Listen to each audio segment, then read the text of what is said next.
Welcome to Changing the Narrative. I'm Kathy Lopes. I'm Henry Turner. This is our project to help leaders learn how to create a culture with an anti-racist mindset. In each episode, we will answer one question to help leaders make an impact in their classroom, school, organization, or really anywhere they lead. So for today, we're going to discuss if hiring a workforce is a goal of the leader, what hiring practices should they consider? So certainly in the last episode, we talked about recruiting. And I think that's an important step to make sure that your pool is diverse. And then whether it's a screening committee, yourself, a department head who is doing the recruiting, you want to make sure that there's common norms and goals, that the goal is to increase diversity of your workforce. That's the first one. Second one is to make sure that there's flexibility in your structure, because you may not be aware of what inequities you are creating until afterwards. And I think that we've been a part of several interview teams where in hindsight, we realized that there were some inequities that we were creating after we chose who were the people to interview. So you want to make sure there's some flexibility in your process to make sure that you're checking yourself and able to ensure that you have diverse candidates.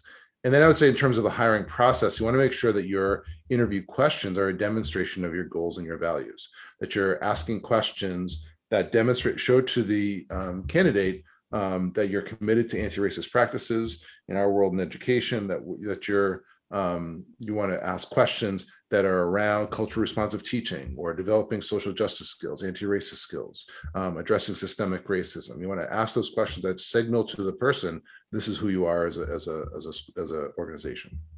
Yeah, those are important. And I think that some of the things that come up when I sit on interview panels is really pushing the team to deconstruct some of the standards and norms we've become so accustomed to in interviewing and hiring that really benefits some over others. So really looking at the credentialing, is it in line? Do we actually need this level of credentialing? Does it match the job that we're doing? Is there unconscious bias that we have about candidates' names or what schools they went to, or where their jobs have been, that again tend to benefit one group and disenfranchise other groups? I've also noticed sometimes in interviews that the unconscious bias draws people to those that they're comfortable with, those who are already represented in their community. And if you're trying to diversify your school community and your workforce, you have to actually choose candidates that don't have that same level of comfort. And we don't recognize that we do that sometimes, that we're just drawn to people that are like, oh, I think they'd fit in just well. And actually creating diversity is that we're being open to those who might move a little bit differently, look differently, have a different way of doing work, and really honing in on, do we believe that they'd be a good fit for this role? Do we think that they could do this work and do it well, and try to remove some of those standards that can be really harmful to diverse pool of candidates? Yeah, I think that you hit it on the nail with that last comment about fit. That's a common comment that you hear regularly in an interview process, that I just think this person is the right fit for our culture. Well, then you're going to have a homogenous culture, Yeah. right?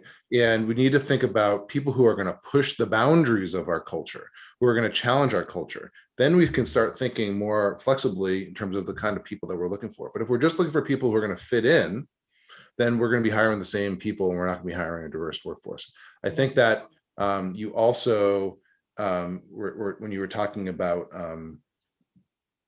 the kinds of people that we're looking for, is when it's just about resume and it's just about experience.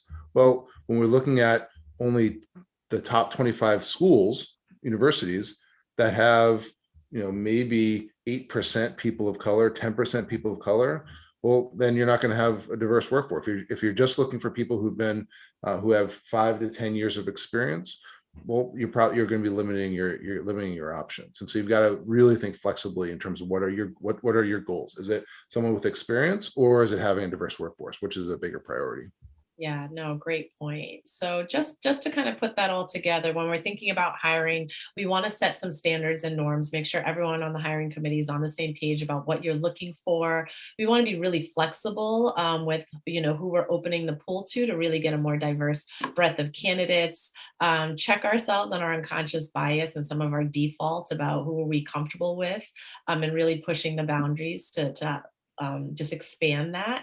And again, just really be flexible in thinking about what kind of candidates do we want, what are we valuing that they bring, and making sure that we think that they can add to the culture and push us to think further. Great. All right, well, thank you. Thank you.